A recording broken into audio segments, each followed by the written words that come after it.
Bienvenidos al mundo a Crónicas de un Debray Enunciado. Soy Diego, soy escritor y como siempre, hoy hablaremos de narrativas. Espérenme un segundo.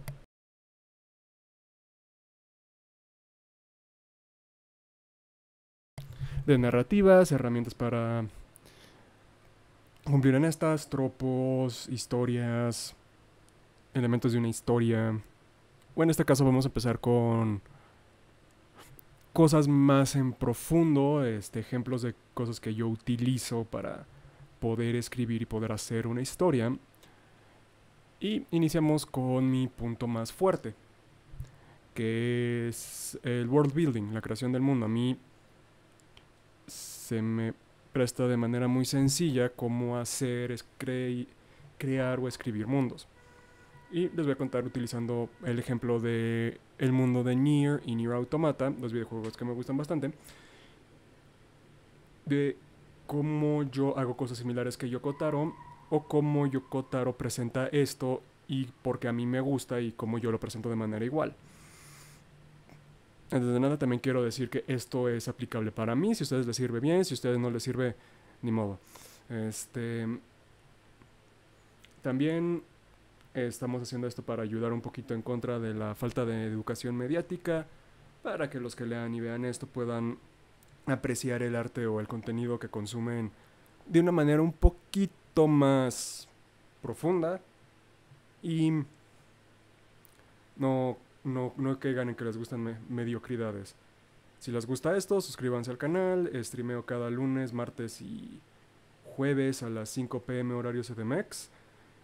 En la descripción están los canales de YouTube, de Instagram, cosas divertidas a veces. Así que, let's go. Para empezar, ¿qué es la construcción del mundo? ¿Qué es el world building? El world building es todo lo que se hace para que la locación en la que los personajes se mueven tengan sentido, tengan lógica y se sienta como un mundo. Es decir, que no solo sea un escenario, una tabla en donde dos personajes se encuentran y donde las cosas suceden. El world building, que se utiliza en cualquier arte o expresión artística que cuente una historia, se utiliza para que el trasfondo tenga sentido, para que el mundo tenga sentido o para que las decisiones que se tomen en cierto mundo tengan un porqué. Déjenme abro las notas un poquito porque, como siempre, a veces se me olvida.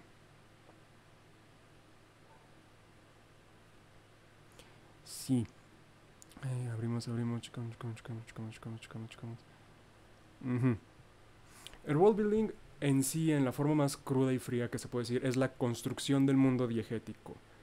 Recuerdo, la diégesis es lo ficcional, es lo que está dentro de la historia, es algo creativo, es algo original y es algo que no sucede o que no existe en el mundo real. La mímesis es otra cosa, pero básicamente esa es la diégesis y por eso se le dice como mundo diegético.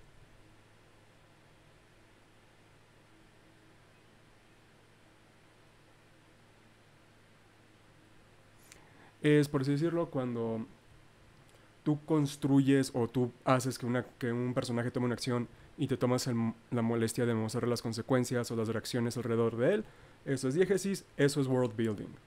World building, la construcción del mundo, es una herramienta crucial, especialmente para nosotros los escritores de fantasía, ciencia ficción, ciencia fantasía, porque es el 70% de lo que contamos. Como nuestras historias son no sencillas, pero sí siguen ciertas cosas o se esperan ciertas cosas de ellas. El mundo, al construir el mundo, nos estamos dando las herramientas de por qué vamos a seguir esta historia, por qué la vamos a subvertir, por qué va a haber estos cambios o de dónde vinieron estos cambios. Y lo más importante, permite que que la imaginación del lector se despierte y se despegue en ciertas maneras que usualmente una novela detectivesca o una obra de teatro no puede presentar. Usualmente eso es más de los personajes, los desarrollos de personaje o las complejidades del personaje. El world building lo que te permite es, por ejemplo, el caso más burdo es, oh Dios mío, un fan te pregunta, oh yo soy Gryffindor, yo soy Slytherin, ¿tú qué casa de Hogwarts eres? Eso es world building. Y lo crucial es, es decir, tienen que tener cierta lógica interna, sí, pero esa lógica interna solo tiene que funcionar dentro del mundo ficticio. Fuera del mundo ficticio se puede desmoronar, se puede caer, se puede, como castillo de arena, colapsar y morir. Pero las reglas que se ponen en el world building, en el mundo narrativo, se tienen que cumplir y se tienen que seguir. Esto como es con Nier, esto es como es lo que a mí me gusta. Bueno, yo diría que hay dos maneras de contar al mundo, la manera tácita y la manera explícita. La manera explícita es contándote justamente, pues no sé, en una campaña de Dungeons and Dragons. En este pueblo eso es un pueblo de pescados, es un pueblo que estás en una costa, así que cuando se descentran pueden ver, yo como narrador, como narrador, les cuento qué es este pueblo, qué sucede en este pueblo, cada detalle histórico importante, económico que se me pueda ocurrir sobre este pueblo. La manera tácita, que ahí sí es la mejor manera, es lo que te muestro y no lo que te narro. Por ejemplo, el grupo entra a este pueblo y yo les narro que lo primero que ven es un bote mercantil entrando en el puerto principal. Ellos entran por puerto, ven que es un puerto muy grande, que ahí ven varios barcos mercantiles bajando, que muebles, que especies, que vienen de otro continente o que vienen de otro pueblo muy lejos a través del océano. Están bajando peces, les llega el olor a sal, les llega el olor a, a los mercados que están cerca del puerto para que los peces no se echen a perder. Hay mucha fábrica que cerca para los productos de cuero, para las aduanas, todo eso. Ese tipo de descripciones muy básicas sirven para que yo les esté mostrando cómo es el pueblo, cómo se está construyendo, cómo yo lo construí. Pero también ellos entienden, que como llegamos al puerto, estamos en la zona marítima, les cuento que hay mucha presencia de guardias, así que para ellos el puerto es importante. Si es el puerto importante, posiblemente cuando entren en el mercado van a haber muchos peces, van a haber muchas cosas extranjeras. Los ricos se encuentran en una colina arriba viendo el puerto, pero no estando cerca del puerto. Todo eso empieza a contar una historia del pueblo, empieza a contar una historia del mundo, de que es un mundo vivido y ellos nada más están llegando a esto. Y este show don't tell, como ya lo hemos mencionado antes, es la mejor manera de contar una historia. Porque sí es imposible, especialmente si estás escribiendo, que no vas a tener que narrar o explicar cosas, pero si puedes mostrar esas cosas antes de dar una explicación o de dar una razón, es lo más óptimo. ¿Por qué? Porque así estás mostrando el ejemplo y luego estás explicando el por qué ese ejemplo sucedió. Estás mostrando uno, dos o hasta a veces un poquito más. Y una vez que se cuenta el por qué es como, ya entendí, por eso sucede esto. Y en ese caso los ejemplos subsecuentes que vas a estar mostrando sí van a seguir la lógica que hace, van a tener esa sensación de que vienen de la misma lógica que presentaste los primeros. Así que desde ese punto de vista más frío, también el world building tácito o el world building de muéstrame, no me cuentes, ayuda a que el lector sea inteligente, que el lector entre con esta historia de que el cerebro les funcione, que se preguntan, pero ¿por qué funciona así? ¿Por qué funciona así? Generan teorías y una vez que tú les narras o les explicas el por qué, uno va a decir, no vi esa venir o vi esa venir. Yo como lector soy inteligente, eso significa que le estoy entendiendo esta historia no me está tratando como niño y yo voy a seguir viendo. Si la sorprendes y esta sorpresa tiene una lógica interna, o sea, no es que ellos no hayan entendido, es que las cosas funcionan así y se manifiestan así, pero eso tiene una lógica fuerte. Es como, qué interesante. Y una vez que vuelvan a leer o que se vuelvan a involucrar con esto, lo van a ver de maneras distintas. Ahora bien, esto es en lo que presentas, pero no puedes presentar todo el mundo o todo tu mundo ficticio inmediatamente o a veces en toda la historia. Tú como lector sí, más bien tú como autor, sí vas a tener todo presente, tú tienes que tener todo presente. Cómo lo que sucede en este pueblito va a afectar al algo más grande que va a afectar a algo más grande y cómo las cosas pequeñas afectan al todo. El lector no, el lector solo va a tener que ver estas cosas. Al final de cuentas, una historia solo son los momentos más importantes de los personajes o del mundo. Pero si tú sabes todo eso, si tú lo tienes anotado en un documento de Word, en una nota, en un cuaderno de notas, si tú mantienes eso activo, cuando los personajes salgan de ese lugar y vayan a otro, como tú ya lo tienes visto, analizado y estructurado, cuando lleguen las consecuencias se van a sentir lógicas, se van a sentir que el mundo está vivo, que el mundo no está al servicio de los personajes, sino que los personajes son parte del mundo. Y por eso es muy crucial hacer un world building en fantasía y ciencia ficción. Yo diría que es posiblemente lo más importante. El género de fantasía y el género de ciencia ficción son los únicos géneros que se pueden dar el lujo de tener personajes increíblemente sencillos para que el mundo, que es altamente complejo por naturaleza, brille. ¿Por qué? Porque estás inventando sistemas, ya sean sociales, ya sean políticos, ya sean jerarquías, ya sean sistemas de magia, cómo afecta. Es el simple hecho de que si tu historia tiene un sistema de magia, ¿cómo afecta la magia al mundo? Los magos son la clase reinante, si sí, cómo manejan a los otros, si no, cómo es que los otros pueden someter a los magos, cuáles son los límites de la magia, cuál es el precio, si hay magia hay demonios, hay entes sobrenaturales, si no, cómo afecta esto, si sí, cómo afecta el ecosistema, si no, cómo no afecta el ecosistema o cómo es que la magia no ha afectado el ecosistema. Todo eso tú lo tienes que tener presente, tú lo tienes que tener escrito para luego irlo mostrando de manera, me repito, tácita. Nier, la saga, los dos juegos de Nier son grandes ejemplos de world building tácito. ¿Por qué?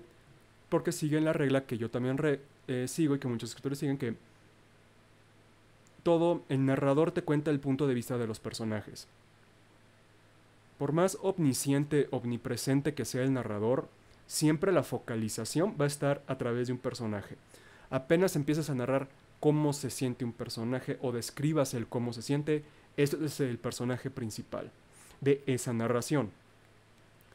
O a veces lo que un escritor como George R.R. Martin hace, o a veces que a mí también me gusta hacer, es cada mini capítulo, en lugar de ser capítulo 1, los no sé qué de no sé qué, simplemente los capítulos son personajes. Es el punto de vista de este. Esto te permite manejar varios puntos de vista al mismo tiempo, varias ideas, varias subtramas que luego se pueden encontrar o no. Y al poner el nombre de los personajes antes del título, permite que el lector sepa que, ok, vamos a seguir a va a hablar de estamos siguiendo esta línea narrativa. Y otra ventaja que tiene esto es, te permite presentar al mundo de otra forma o desde otro ángulo. Y todo el world building se puede resumir en cómo presentas tu mundo.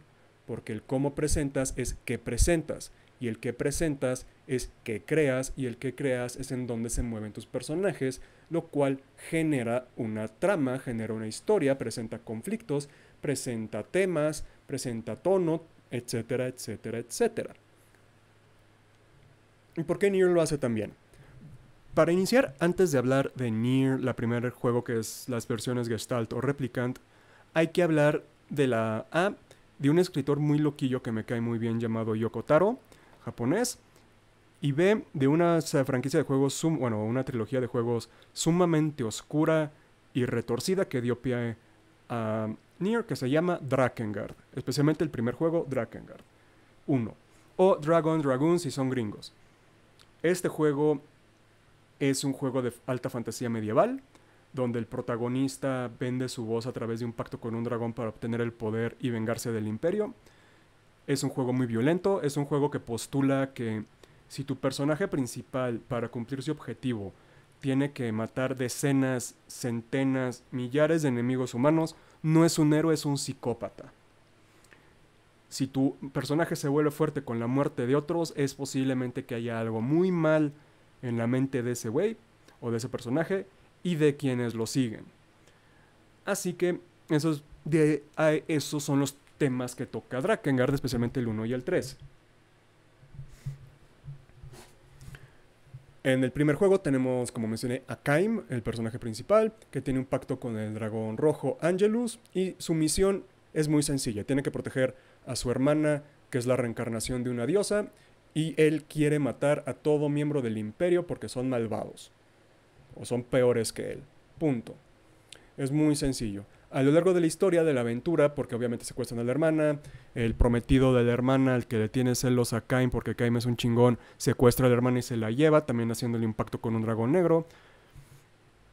Todo esto empieza a complicarse y empezamos a conocer las partes retorcidas del mundo. Por ejemplo, que el imperio está gobernado por estos entes llamados The Watchers, por la sacerdotisa Mana, que es una niña que habla como si fuera un fumador crónico. Empezamos a entender que están poseídos por estos entes raros que tienen ojos rojos, que son manifestaciones de los Watcher, que quieren matar a la diosa para que los dioses o Dios o The Watchers entren al mundo y lo conquisten y lo purifiquen todo. Y en el trayecto, Kaim, el juego te empieza a manejar diferentes finales, diferentes líneas temporales. En el final A... Ok, antes de empezar con los finales, voy a contar unos spoilers de un juego del PlayStation 2. Y les recuerdo, es una historia muy oscura, muy retorcida, que la tesis es, los personajes involucrados en este tipo de historias, si tienen que hacer esto en un juego, no son buenas personas. Kaim es un psicópata que no puede hablar, porque vendió su voz al dragón. Él se termina enamorando del dragón. La hermana termina siendo secuestrada y en todos los finales, en la mayoría de todos los finales, en todas las líneas temporales, ella se termina suicidando porque los malos exponen o revelan que ella tiene sentimientos incestuosos hacia su hermano y su hermano la rechaza de manera categórica. Así que ella se muere. Les digo, oscuro y retorcido. El monje que usualmente te sigue vende sus ojos a un hada por poder y quiere arrepentirse de las tendencias pederastas que tiene. La elfa que se une le vendió su alma a un espíritu de la naturaleza y se come bebés porque el imperio la traumó tanto que a la hora de que atacó su aldea, que se volvió increíblemente loca. Tenemos al niño que vendió su tiempo a un golem y que odia a su hermana, que es la villana principal, y hacía que todo lo malo que él hacía le echaran la culpa a la hermana. Repito, no son buenas personas las que estamos siguiendo en Drakengard, y es importante que esto lo sepan para que una vez que hablemos de Nier veamos el contraste y la maduración del mundo y del storytelling y del world building de Yoko Taro. En el primer final, todo resulta bien. Matan a la dragona se vuelve el nuevo sello de la diosa, es más poderosa que un humano, así que mantiene el mundo estable. La hermana se muere, todos van por su camino, se abandonan, y Kaim se lleva a la niña a través de un viaje en el mundo para que ella vea qué tanto jodió al mundo. Es el final más bueno y que te da Drakengard 2, que no vamos a hablar de él. El final B, el prometido de la hermana, que no es el hermano, que no es Kaim, se la lleva a uno de estos objetos misteriosos que existen en el mundo y la intenta revivir por ahí. Esto la convierte a la hermana en un monstruo éldrico que parece un ángel pero es demoníaco, y que cada uno de estas esferas que estábamos viendo a través de los niveles es uno de estos huevos o semillas de la destrucción, y nacen estos entes que empiezan a destruir el mundo, y el final B, esta línea temporal, es Kaim y la dragona contra un ejército de estos entes. Luego viene el final C, que aquí es lo más interesante, y aquí es donde nos empezamos a acercar a Nier. En este final, todo sale mal. Todo sale mal. El cielo se vuelve rojo, se destroza, y aparecen estos entes que parecen bebés recién nacidos, pero con dientes de adulto. Y estos son los Watcher. Esta es la representación de los observantes. Y ellos empiezan a destruirlo todo. Empiezan a consumir todo. Se comen a la elfa como bebés. Mata el sacerdote, se sacrifica para intentar detener al mundo. Ah, no, perdón, ese no es el C, ese es el D, me estoy adelantando. El C es que los dragones traicionan a la humanidad y Kaim, cuando recupera su voz, va a matar a la dragona y a un ejército de dragones. El D es donde todo sale mal y empiezan a salir estos bebés que empiezan a comer todo, y todos se empiezan a sacrificar para detener al tiempo en este mundo y que todo se quede atrapado, no apretado, en este como punto cósmico para que ellos saben que ellos van a morir, que ellos no van a sobrevivir, pero si congelan todo, solo se va a quedar en este mundo, no van a permitir que otros mundos caigan. Es irónicamente la decisión más heroica que esta banda de degenerados y de monstruos logra hacer, lo cual irónicamente a los personajes les empieza a dar una complejidad impresionante este lado del world building, cuando se enfrentan a algo peor que ellos, o cuando se dan cuenta que sus decisiones tuvieron terribles consecuencias, los obligan a cambiar. No son buenas personas, pero muestran, especialmente en el lado de Kaim, que igual en un mundo mejor ellos pudieron haber sido heroicos. Ellos siendo mejores personas también. Y el final E, que es el final broma, usualmente los juegos de Yoko Taro tienen un final que es una broma, que simplemente esto es algo tan descabellado que claramente no es canónico y claramente no es lo correcto. En este final sucede mucho como sucede el final D. Tienes que mejorar todas tus armas, desbloquear todo, y te da una escena extra en donde Kaim y Angelus, la dragona roja, terminan en el Tokio moderno, enfrentándose a esta amalgama de entes como hechos de calcio, que es esta mezcla de bebés que ya se generan en esta como figura pseudomaterna mezclada con una flor. Y es un juego de ritmo, así tienes que presionar botones en un ritmo para lograr destruir a este ente. Este final de broma, en donde derrotan a las cosas encima de Tokio moderno, 2 misiles los matan y literalmente lo último que ves en el final es el cuerpo de la dragona empalada en la torre de Tokio. Es el final que nos va a llevar a Drakengard. Y aquí, a Nier. Y aquí es donde entra la madurez de Yoko Taro como escritor, donde decidió ya no hacer las cosas súper oscuras y edgy, y que pues son hasta en muchos puntos altamente desagradables, pero fascinantes. Y él empezó a generar un chingo de backstory, un chingo de trasfondo para que llevara a Nier.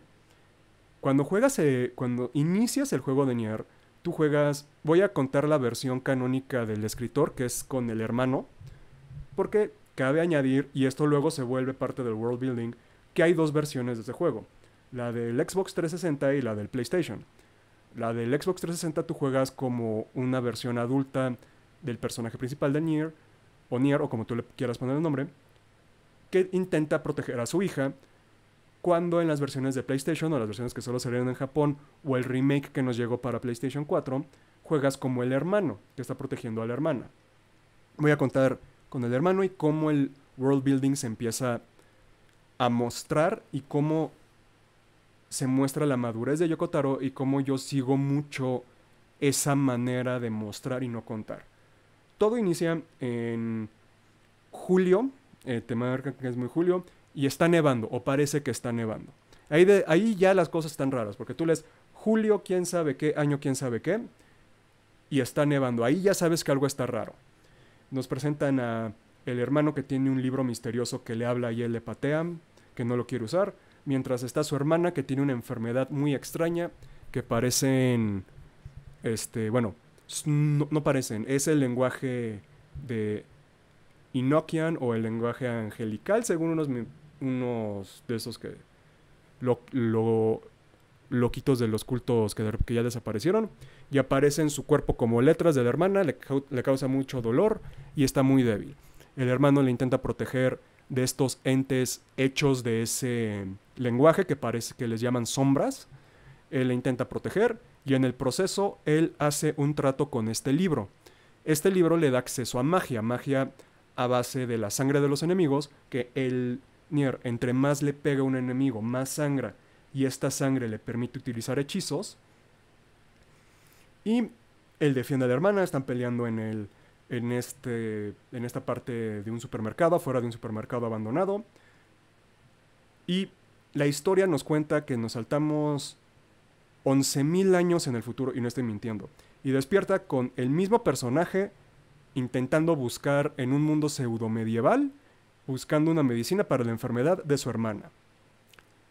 El world building ya es fascinante. ¿Por qué? Porque nos muestran que que la magia funciona a través de sangre, que tienes que hacer un pacto con este libro, haciéndole recordatorio a los que jugamos Drakengard la idea de los pactos, así que ya ahí hay una relación.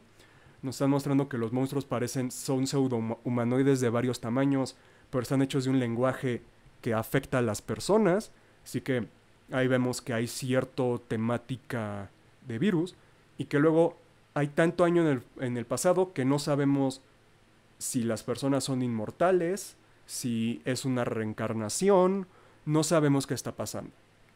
Nos plantean muchas dudas, tonos, temas y una trama. A lo largo de la historia, cuando eres el Nier chiquito, porque siempre hay un timeskip en los juegos de Nier, y un timeskip importante, empiezas a conocer el mundo, te das cuenta que hay un bioma de playa, de desierto y de planos muy cerca, y te enteras que en este mundo no hay noche. En este mundo ya no hay una noche, simplemente todas las casas están tan cerradas de ciertas maneras que tú vas y ellos se duermen en horarios. O sea que hay un horario para dormir para que el humano pueda funcionar. Y que los ataques de estas sombras, que ya les ponen nombre, han llevado al mundo casi a la humanidad casi al borde de la extinción. Tú empiezas a explorar el mundo para buscar la cura para tu hermana, que se llama Yona, y conoces a personajes interesantes. Conoces a Emil, un niño que utiliza vendajes en los ojos porque te convierte en ropa, un niño que vive solo en una mansión y que lo único que quiere es tener amigos. Y conoces a Kaine, una mujer que luego nos enteramos que es intersexo. Para los que no saben, intersexo es diferente de transgénero. Transgénero es que tu software en la mente, en cuestión de género, no macha con el hardware, no está empatada con tu cuerpo. Así que tú puedes nacer mujer, pero te tocó el cuerpo de hombre. Ya afortunadamente tenemos cirugías para que se nivele esto y una persona pueda ser ella misma. Intersexo significa que tú naces que tu identidad de género es una. Por ejemplo, si yo fuera intersexo, yo soy hombre, mi cuerpo es de hombre, pero tengo cualidades genéticas o fenotipos sexuales de una mujer, pero coexistiendo con los del hombre. Intersexo, están de los dos. Y conoce a esta mujer que fue que fue sacada de su aldea por justamente como es, que está infectada como con una sombra, pero que ella tiene control sobre ella. Y deciden unirse o ayudar a Nier, porque Nier, como personaje, es una muy buena persona, ayuda a su pueblo, y tiene un backstory sumamente oscuro, Yokotaro, pero cuando lo conocemos, él siempre ve lo mejor en las personas, no ataca a humanos, simplemente los detiene y los saca, aunque le tiene un odio muy particular a las sombras, porque pues le están haciendo la vida imposible a todos, y él cree que una de las sombras infectó a su hermana con esta enfermedad. Y él recibe trabajos de estas dos mujeres, Popola y Débola, dos pelirrojas en una taberna que cantan muy bonito y que luego van a ser importantes. Y nos meten en este ritmo, en este mundo extraño, con nuevas flores, con nuevas plantas, con animales muy grandes, pocos y muy agresivos, donde las sombras pululan los campos y son salvajes y atacan a los humanos, pero solo a los humanos en vista. Y todo se empieza a desarrollar. Salvas a la amiga prometida del futuro rey del reino de los desiertos. En el pueblo mercantil ayudas a que entren de nuevo un flujo de mercado importante. A Emil te vuelve su amigo porque te das cuenta que Emil y Yona estaban escribiéndose cartas. Así que también tú decides ser amigo de Emil, pues para que no estés solo, para que tu hermana tenga una amistad y se sienta incluida. Pero en todo esto, la enfermedad de tu hermana cada vez empeora y tú estás menos tiempo en casa. Lo cual muchos te empiezan a preguntar, oye, si eres tan buen hermano como te dices que eres, porque tu hermana lo único que quiere es estar contigo. No importa cuánto tiempo le quede. y tú estás obsesionado, y esto es muy importante para el tema de Nier, tú estás obsesionado con encontrar una cura que no sabes si existe. Entonces, muchos te preguntan, aunque, bueno, el tema con el personaje, muchos le preguntan a Nier, oye, ¿por qué no estás con tu hermano? Tu hermana lo único que quiere es estar contigo. Cuando en un momento la aldea es atacada, y es atacada por estas grandes sombras, estos grandes monstruos, y todo se va al caño. Tu hermana, Kaine se sacrifica para detener al monstruo porque literalmente son muy débiles para matarlo, así que ella se sacrifica deteniendo una puerta mientras Emil utiliza sus ojos de medusa para petrificar tanto a ella como a la puerta y dejarla quieta. Y tu hermana es secuestrada por una sombra que es idéntica a ti. Idéntica a ti. Lo cual genera muchas dudas y no sucede el primer salto en el tiempo. Aquí el world building ya se empieza a complejizar mucho. ¿Por qué? Porque ya estamos viendo que aunque sí hay buenas personas, el mundo es tan cruel o tan salvaje que igual no son tan buenas simplemente, pero pueden ser gentiles, pueden ser amables. Nos damos cuenta que puede salir una persona con poderes de sombra, pero que no sea controlada o que no sea sobrellevada con esto. Vemos que hay humanos o personas con poderes extraordinarios que pueden generar pueden congelar cosas, convertirlas en piedra. Y lo más importante que no he mencionado es que el Nier con el que jugamos se encuentra un libro que le habla, un libro que le permite usar magia. Pero no es el mismo libro que vimos al inicio. Este se dice Grimoire Weiss o Grimoire Blanco en alemán. Y hay una leyenda que nos cuentan Popola y Débola en la taberna que estos Grimoire y el opuesto, Grimoire Noir, son los que pueden curar la enfermedad de Yona de manera total y librar al mundo de las sombras. Y aquí nos genera una nueva obsesión de Nier, que se empieza a mostrar muy sutil hasta que secuestran a la hermana y esta sombra casi toda poderosa, idéntica al personaje principal, tiene a Grimoire Negro.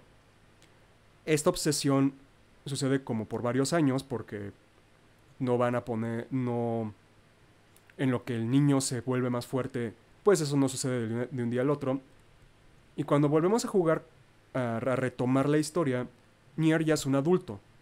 Ya es mucho más fuerte, ya ha practicado mucho la magia, ya tiene un rapport más familiar con Weiss. Y él regresa a la mansión de Emil para liberar a Kaine y ya ir a buscar a su hermana. Ya ir a la fortaleza de este ente que le dicen el Señor de las Sombras para rescatar a su hermana y utilizar el poder de los libros para curar al mundo y mejorarlo todo. Él ya tiene esa obsesión que no lo consume, no es como es en lo único que piensa.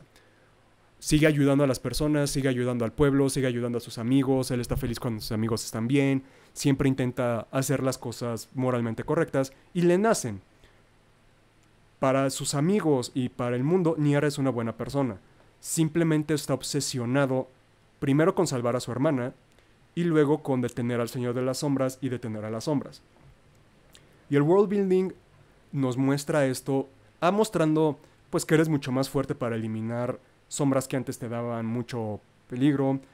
Cómo tratan los personajes a Nier es intentan no mencionar a la hermana porque es un punto débil para él, pero cuando hablan de Yona, él sí se muestra que le duele, pero es muy amable, él no se lo toma personal. Pues se empiezan a mostrar que el mundo continúa, pero el mundo cada vez también está peor. En la aldea principal cada vez crecen menos cosechas. ¿Por qué? Y ahorita lo explico. En el pueblo marítimo hay un barco encallado que ha hecho que la pesca se vuelva casi nula y hay una hambruna muy fuerte en el pueblo. En el reino del desierto, las sombras de lobos, en forma de lobos, están atacando tanto que también les cuesta trabajo importar comida extranjera, ciertas especias y también les están afectando mucho. Y Nier cada vez está tomando más responsabilidades porque es el único lo suficientemente fuerte, gracias a su magia, a la magia de Weiss, que puede ir viajando entre lugares. Él decide que ya es ya, él ya se siente lo suficientemente fuerte y decide ir por Emil para quitar la piedra y liberar a Kaine y que estos amigos vayan a rescatar a su hermana. Cuando regresamos a la mansión de Emil, empezamos a explorar una parte subterránea. El mayordomo que estaba en un inicio ya no existe. Emil nos sigue acompañando como siempre.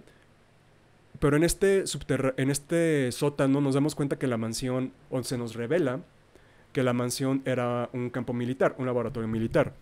Y empezamos a descubrir cosas que solo van a afectar cómo el lector o la audiencia entiende al mundo.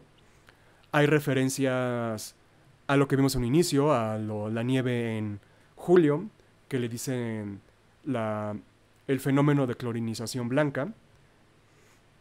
Nos hacen mención de que hace mucho tiempo en Japón un dragón apareció y fue derrumbado por misiles, que una vez que se murió y empezaron a analizar este dragón traía la magia, las células que al dragón le permiten hacer magia, esta materia, empezó a afectar negativamente al mundo, a nuestro mundo sin magia, lo cual empezó a generar esta afectación de monstruos, esta cuarentena de Japón, este colapso social mundial, porque una vez que se presenta materia foránea a un mundo y lo empieza a afectar, se esparce como llama hirviendo.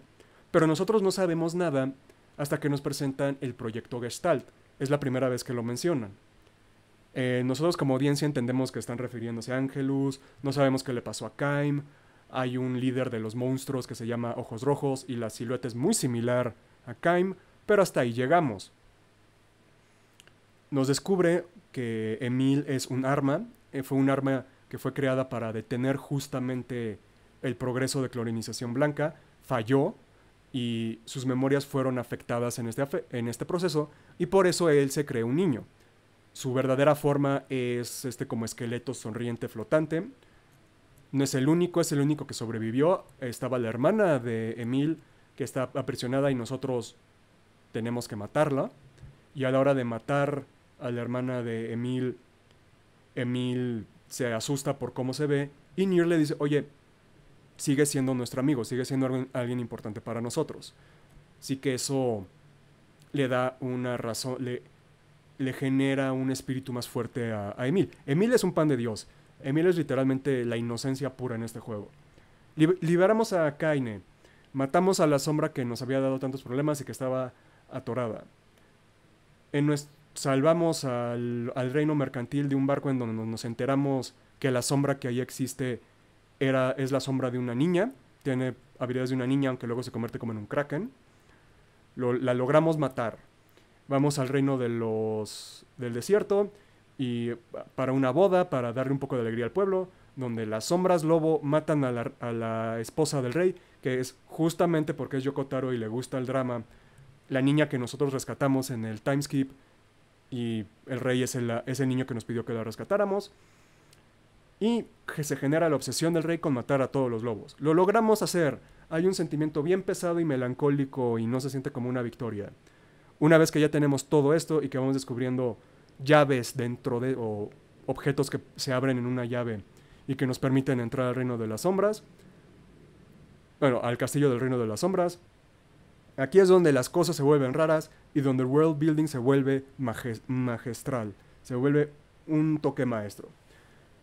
Las sombras empiezan a defender más ferozmente ese castillo, pero también hay sombras que empiezan a evitarnos, que empiezan a huir. Llegamos a un momento en donde vemos a sombras bailar como si estuvieran en una cena, los matamos a todos y luego nos atacan. Hay unas esferas que simplemente nos evitan y gritan cuando los matamos, porque sí quiero dejar muy claro que el juego hace que tú entiendas que estás matando a estas sombras. Y de repente llegamos a una audiencia, a una sala en donde están Popola y Débola. Y aquí ellos nos revelan que estas dos son androides que trabajaban para el Señor de las Sombras. Y que todo lo que estaban haciendo era para que tú y el Señor de las Sombras se conocieran y sucediera algo.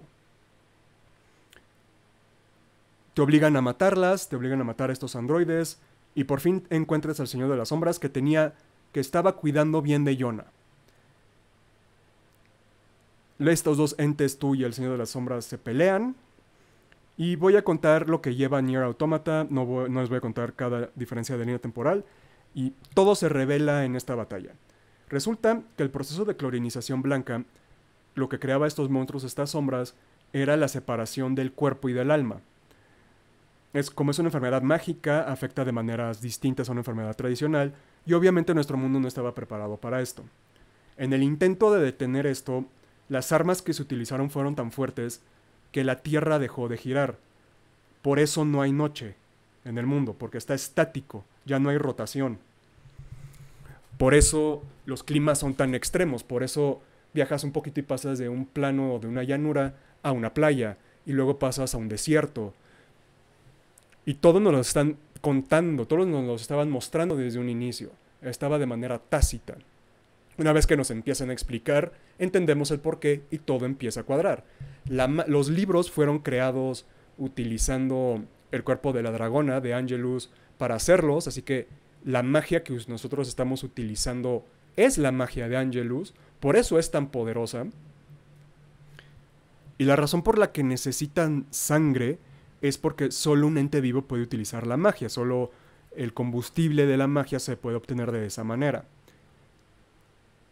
Y como había una separación de cuerpo y alma, el proyecto Gestalt fue creado para separar las almas del cuerpo para que lo que poco que quedaba de la humanidad no bajara de niveles críticos y no estuviéramos en extinción, en progreso de extinción. Y se crearon estos cuerpos artificiales llamados los Replicant, que simplemente iban a trabajar el mundo para hacerlo habitable y que luego la humanidad regresara y una vez que los androides, como Popola y Débola, encontraran una cura para la clorinización blanca. El problema es que en este proceso, la criatura que era conocida como Kaim, Ojos Rojos, atacó la base que se estaba generando esto. Lo que vimos al inicio de Nier, en la nieve en julio, es lo que sucedió después de ese ataque. Fue un ataque tan violento, tan poderoso, que los libros simplemente fueron enviados lejos, cayeran a quienes cayeran, que ojalá algo funcionara. Fue el gran Hail Mary de la humanidad. La nieve que estábamos viendo no era nieve, era sal. Eran los humanos que se estaban convirtiendo en sal y sus almas que se quedaban sin cuerpo se volvían locas, y estas sombras empezaron a atacar a los humanos enteros, intentando tomar el control de esos cuerpos. Por eso, en el juego, nos muestran en el world building que las sombras no atacan humanos, o sea, no atacan otros animales, simplemente atacan a los humanos. El problema es que cuando el Nier original agarró el Grimoire Negro, él se volvió el punto focal que sostenía todo el sistema. Él fue el primer Gestalt y Replicant, o Shade, o el Replicant del cuerpo y el Gestalt que es el alma, las sombras, exitosas. Es decir, si los humanos son eternos, por eso eran 11.000 años y simplemente la gente se le olvidaba X cantidad de tiempo, se le olvidaba como que reiniciaban y todo seguía. Y por eso existe el Nier con el que jugamos y el Nier el Señor de las Sombras, porque son el sistema. Pero en la obsesión de el hermano de proteger a su hermana, a Yona, ambos cometen errores catastróficos. El primero fue aislarse y no tener control sobre las sombras, lo cual hacía que las sombras cada vez se volvieran más violentas. Y pues imagínate ser un humano aislado, sin poder sentir, sin poder tocar, sin poder oler, sin poder comer. Te vuelves loco y atacas y te vuelves esta bestia instintiva que ataca lo que te debe a los cuerpos. Tú quieres un cuerpo para volver a nacer, para volver a existir. Y como también se aisló y dañó al sistema al aislarse, pues los cuerpos falsos empezaron a generar sus propias personalidades, su propia mente. Cada vez se desviaban más de simplemente ser máquinas que trabajaban para recuperar al mundo. Crearon culturas, crearon sociedades, se volvieron un nuevo tipo de humanidad distinta que lo único que saben es que estas sombras los empiezan a atacar. Y esa fue la obsesión de la hermana del Señor de las Sombras. La obsesión de la hermana de nuestro protagonista lo lleva a ver que todas las sombras son un monstruo. ¿Por qué? Porque Yona era la hermana, es un caso muy particular en donde naturalmente se empezaron a mezclar el alma y el cuerpo. Era lo que iba a salvar al mundo, pero como nadie lo entendía, como la propia programación de las androides no les permitía decir esto, la falta de comunicación llevó a errores muy trágicos. Y Nier se vuelve una historia trágica. No estamos controlando monstruos, no estamos controlando a Kaim, a Leonard, a Ariok, no estamos controlando a estos psicópatas. Estamos literalmente controlando a personas que no entienden lo que está sucediendo y actúan como nosotros estuviéramos actuando, y eso los lleva a tomar decisiones monstruosas. En el caso del principal, matas al Señor de las Sombras, matas a tu propia alma, y la sombra de Yona se sacrifica para que los cuerpos que queden puedan tener su propia vida. Al hacer esto, arruinaste todo el sistema de la humanidad, acabaste de condenar a la humanidad tradicional a una muerte muy lenta, porque claramente los cuerpos ya se van a morir, pero los cuerpos en sí, una vez que se rompió el sistema, va a regresar la clorinización blanca eventualmente. Eso es algo que te muestran categóricamente, que este proyecto Gestalt solo debía de existir hasta que se encontrara una solución. Pero no hay una solución. Las cosas van a seguirlo. Vas a matar a todas las almas de los humanos y luego los otros cuerpos, una vez que matas a todas las almas, por cómo está diseñado el sistema, los cuerpos van a empezar a fallar. Condenaste a la humanidad en tu obsesión. Es una tragedia. Y todo esto te lo muestran con el world building. Te lo muestran con que el mundo cada vez está peor, cada vez hay menos cosechas, la obsesión con matar a las sombras lo único que ha traído es más dolor, las sombras han atacado más fuerte, pierdes amigos, pierdes todo, y aunque los personajes sientan que simplemente es una decisión más, nosotros como audiencia ya sabemos lo contrario. Y el único que queda vivo al final es Emil, porque es un ente sin alma, es una es esta arma hiperpoderosa. Y les puedo contar qué sucede en Nier Automata y cómo el world building de Nier continúa, pero sí tengo que tomarme más tiempo con Nier Automata, y es mucho más complejo. Tan es así que es posiblemente el juego más popular de todo Nier. Pero lo único que los voy a dejar es que lo menos interesante que sucede entre Nier y Automata es una invasión alienígena en la que Emil es el único que queda y mata a todos los alienígenas, él solito. Es lo menos importante que sucede. Pero lo que sí quiero que se queden es como este ejemplo de nos empiezan a presentar cosas sin respuesta, pero nos empiezan a poner cómo funciona el mundo, cómo es el mundo. Y una vez que nos lo explican, una vez que la construcción del mundo ya está hecha y nos dicen el por qué, las cosas cambian. Lo que nosotros creíamos que nos estaban llevando resulta que es otra cosa completa, que es una cosa completamente opuesta. Y quienes han leído las cosas que yo escribo pueden confirmar que así me gusta contar la historia, que todo apunta que va de una manera, que el mundo funciona así por X, pero una vez empiezo a revelar suficiente información te das cuenta que lo que te estoy mostrando sí funciona así, pero no es por X, es por Y. Y como es por Y, va a llevar a Z. Y así es como yo les digo, o como yo les quiero decir, que es una construcción de mundo, un world building tácito, un world building muéstrame, no me cuentes. Es decir, muestra la construcción, muestra cómo tus personajes funcionan en el mundo, cómo funciona el mundo, las reglas del mundo, todo lo que existe. Pero como tú ya escribiste el trasfondo, como tú ya sabes qué es lo que va pasando, una vez que lo explicas, vas a cambiar la percepción o vas a confirmar la sospecha que tienen la audiencia con lo que tú estás presentando. Y por eso digo que en historias de fantasía y ciencia ficción es posiblemente lo más importante. Crea un mundo con suficiente fuerza o consistencia interna y lógica, y una vez que lo empieces a cambiar, cámbialo que sigan estas fuerzas y esta lógica interna. Una vez que tienes eso, tienes un mundo tan interesante que la audiencia va a querer más de ese mundo, no importa qué tan sencillos puedan ser tus personajes. Y si tu mundo está bien construido y los personajes reaccionan ante este mundo y ante estas revelaciones, empiezan a agarrar complejidad natural ante el lector. ¿Por qué? Porque quiero aclarar que el personaje nunca va a ser complejo para otros, para los que se guíen con él. El personaje solo tiene que ser complejo para la audiencia. Porque si es complejo para la audiencia, sus actitudes van a llevar a relaciones orgánicas con otros. Retomando el papel de Nier, hermano con el que jugamos. Él es una buena persona. Él ayuda a sus vecinos. Los vecinos lo quieren. Kaine, que es la que odia muy más a la humanidad porque está siendo asolada por cosas que ella no pudo controlar, llega a este güey que le muestra un cariño genuino y que cada vez se enamora más de ella. Obviamente ella se va a sacrificar por él. Y luego una vez que regresa y la salva es, pues vamos a salvar a tu hermana. Emil, que era un amigo de cartas de Yona, llega el hermano y en lugar de castigarlo, decirlo, tus ojos de demonio, dice, no, pues es una habilidad que tienes, o sea, así eres tú eres esa persona y tienes valor al ser esa persona.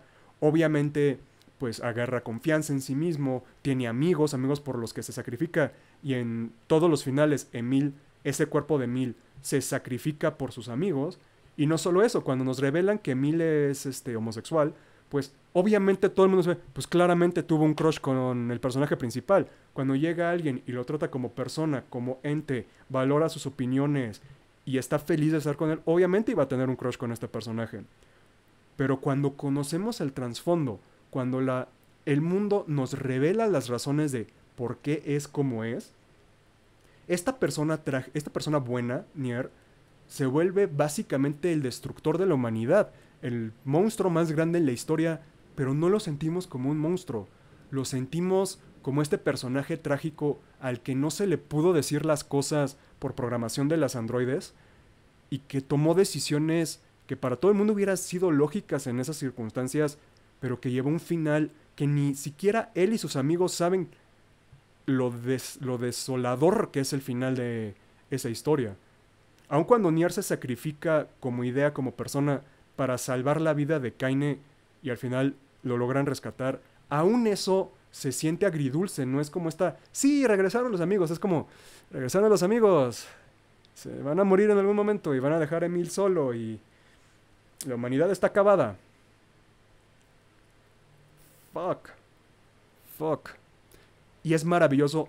Y no lo hacen, Yoko Taro no hace esto, a diferencia de Drakengard, que era choqueo por choqueo por choqueo por choqueo. Aquí es el mundo lo que te da esta tragedia de manera orgánica. Y es brillante. Por eso esto fue World Building parte 1. Mañana vamos a hablar de Nier Automata, cómo es la construcción de ese mundo, qué se nos presenta y cómo nos revelan desenlaces que sucedieron en Nier, Replicant, Gestalt, etc. Y voy a seguir hablando de cómo es esta construcción del mundo, cómo se manifiesta de maneras distintas, cómo con elementos todavía ya con más maduros del escritor, cómo llevamos al punto de Automata. Y cómo juega con la propia idea de finales alternativos que también se presentan en Nier y que viene desde Drakengard. Cómo Nier Automata, al jugar con eso, lo que nos hace es un mundo más tridimensional, más complejo y un final mucho más ambiguo, en que ya no sabemos si es bueno, si es trágico, si qué pedo. Y eso lo diremos mañana. Como siempre, yo soy Diego, esto fueron Crónicas de un Debray anunciado, soy escritor. Tomen agüita y sean buena gente. Bye.